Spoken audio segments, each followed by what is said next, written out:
Hey, everybody. Welcome to Meddkit's Provider Spotlight, where we are interviewing the really most amazing people in private practice. We like to interview people all over the United States and give us a little insight in the world of healthcare and health and wellness. So today we have a really awesome special guest, Dr. Margaret Paul. Thank you so much for joining us today. Oh, you're very welcome. Thank you. Yes. So I want to dive in a little bit because you have a very interesting background and a very interesting practice. So could you tell us a little bit about you and your story? Yeah, well, I fortunately knew by the time I was 5 years old that I wanted to do this work. And it never varied from then. I was the kind of kid that people came to with their problems. So it was natural that I would be a psychotherapist. And I went to school, got a Ph.D., practiced traditional psychotherapy for 17 years, and had a ton of my own therapy, all different kinds. And I was not happy with my own therapy or with the work with my clients. And that's when I started to kind of pray for a process or a teacher or something that would really work and work fast and work deep.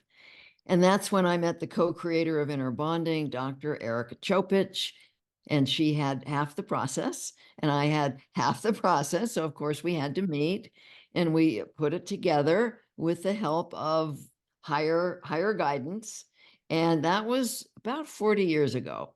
And so, I've been doing this work with people for 55 years, but as I said, the first 17 were not as productive and as gratifying as what I've been doing since then. And so now I work and I still work with inner bonding with people, and it's just amazing. This process has been evolving all this time, and it's completely changed my life and the lives of, I'd say now, hundreds of thousands of people around the world. And I still am very excited about it. I love that. And I love how you took your own experience and your dissatisfaction in your own experience and turned it around and said, nope, not going to have this. I'm going to figure it out and I'm going to Mm. figure it out for myself and then for other people. And so Right. I Right. think that's terrific. And I can really see that passion inside of you to kind of really get down into the core of things and make sure that people can heal and feel better. And so, what would you say that you commonly address with people who are coming to see you? What do they, you might get an email inquiry or someone calls you, what things are they commonly, asking you about? What are they struggling with? Well, they're struggling with anxiety and depression. They're struggling with guilt, shame. They're struggling with feelings of aloneness and emptiness. They're struggling with various addictions. They're struggling a lot in relationships. Yeah. And so we deal with all of these because actually, with all of that, there's one core issue, which we call self-abandonment. People don't know how to take loving care of themselves. We didn't learn, I didn't learn it in my family. Most people don't have good role models for loving self-care. And so inner bonding teaches people what it really means to love themselves. It's a lot more than getting a massage or getting their nails done. It's a deep inner process of learning to take responsibility for your feelings, learning to learn from your feelings, learning to connect to a higher source of love and truth and wisdom, to tap into, to know what's loving to yourself. So it's a 6-step process that really allows people to heal on that deep level. And what happens when people learn to love themselves is that, like in relationships, a lot of people get into relationships to get love, and they come in, with some emptiness, with some neediness, and then they're each trying to get love from each other, and then they're disappointed and they have conflict. But when people learn to love themselves and fill themselves up with love, then they're able to share their love.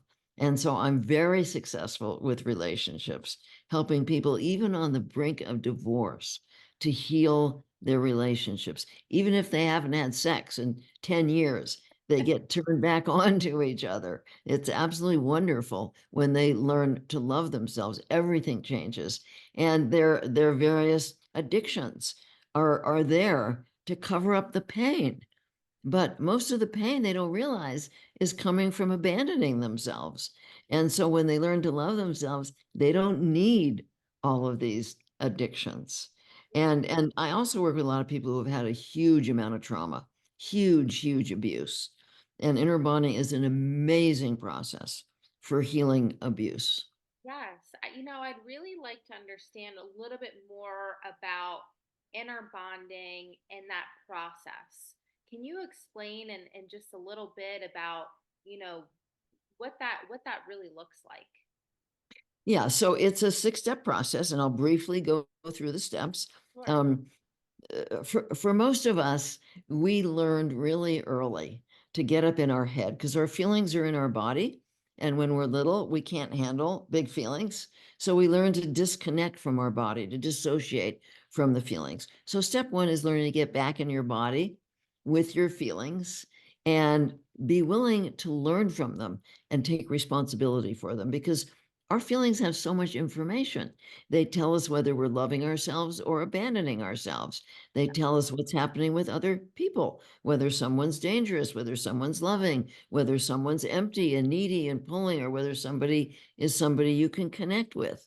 And so our feelings have an enormous amount of information.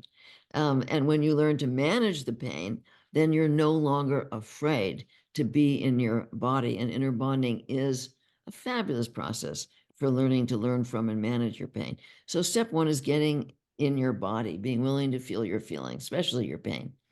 Step two, inner bonding is based on a concept of intention, that there's only two intentions. One is the intention to learn about loving yourself and sharing your love with others. And the other is the intention to protect with various forms of controlling behavior to avoid pain and try and feel safe, which doesn't work, which is causing most of the pain. And so in step two, we breathe into our heart, we open our heart, and we consciously decide that we want to open to learning. And we teach people to open to their higher self, their higher guidance, whatever that is for them. And they invite the love and compassion and strength and wisdom and courage and truth of their higher self into their heart. And that's what we call creating the loving adult. We have to be a loving adult in order to learn. And we're a loving adult when we're open to learning and connected with our higher self. And then we go back in. Let's say in step one, we breathed in and we found that we were feeling anxious, Yep. which of course a lot of people feel anxious. And so we go back into the anxiety and we're asking, um, imagine that your feeling self is your soul self, our soul that's in the body and often communicates through feelings. We can call that an inner child. So you're asking that feeling part of you, what am I doing? What am I telling you? How am I treating you? What am I not doing that's making you feel this way? And then you go in and you let that feeling speak to you. And the feeling might say, well, you're judging me. You're telling me that I'm not good enough. I'll never be good enough. I'll end up on the streets. Nobody will ever love me. Oh, I better do everything right. I better not make a mistake. I better perform right and look right and be perfect. All of these things are things that we tell ourselves from the part of us that we call the wounded self or the ego self. And this part of us has absorbed so many false beliefs, has absorbed the wounded selves of our parents and caregivers. And so, like if we were told we're dumb and stupid, which many kids are, then that part of us is saying, oh, you're dumb and stupid a lot. And that's going to make you anxious. And Yep. you don't realize that you're the one causing it. Now, you might not be causing all of it. There's other reasons for anxiety. There's like eating junk food affects the brain and can cause anxiety and depression, all kinds of things. But this is a major way that self-abandonment causes so much pain. Once we understand what we're doing, then we go a little deeper into that wounded part and say, there must be a good reason that you're judging this inner child, because the inner child is a spark of the divine, is beautiful, is wonderful, is our ability to love and has our gifts and so many beautiful things. Must be a good reason you're judging that. And the wounded self might say, well, yeah, that's the only way that I can motivate you. If I don't judge you, you're just going to sit on the couch and veg out, which is a huge false belief. And once we understand how we're treating ourselves, what we're telling ourselves, and why, then in step 4, we go up to our higher guidance. And Mhm. we're asking two things. One is that true? Is it true that I'm dumb and stupid? Is it true that I'm not good enough? Is it true I have to be perfect to be okay? Is it true that the only way I'm okay is if other people approve of me? Is it true that I can control how people feel about me? So many false beliefs. And we listen for the answer. And then we say, what would be loving to us? What's the loving action? What's in my highest good? What would a loving adult do? Yeah, And we open and listen for the answer. I love. And young parents who want to be good parents with a baby, they're naturally asking that. They don't realize that there are, oh, the baby's crying. What does the baby need? They're naturally asking that. And then once you get the answer, you take the action, whatever it is that you're guided to take. And then in step 6, you check back in. And if you've taken a loving action, you're going to feel relief, a lot of relief. Yeah, I love how, when you explain that, all the six steps, it feels like, oh yeah, like, there's this aha moment where it's like, it can be so simple. And Yes, it can. and it can. And I think in our minds we like to complicate things. Mm. We like to convince ourselves of things. And I think it's really great what you're doing because, it's true. There's a lot of, probably early hurts, early things that have happened in our childhood, a lot of trauma, Right. even as adults that form thoughts about ourselves that we carry through every day. That's right. I'm not good enough, or like he said, I'm not smart enough, and and I love that you're really bringing it back to that core of the loving the child. And so Right. I think that's really great and very positive too. Yeah. Yeah. That's And one of the things that people don't realize is how much they abandon themselves, not only judging themselves and not only staying up in their head and ignoring their feelings, but turning to various addictions and numbing out their feelings. It's like if a child came to you upset and you just went and grabbed a drink or something instead of attending to the child's going to feel rejected and abandoned. yeah. And also, we make other people responsible. It's like if you had a child and you kept trying to give the child away. Here, you have to approve of the child, or the child's not okay. We do that all the time. We make other people responsible for saying you're okay or you're not okay. And so these 4 ways of abandoning oneself are very key. Judging, staying in your head, numbing out with addictions, and making others responsible create most of the pain in Yeah. people's life, other than the pain of life, like losing a loved one or Sure. people being really mean and unloving. There's the pain of life, of heartbreak and Sure. grief, loneliness, and helplessness over others.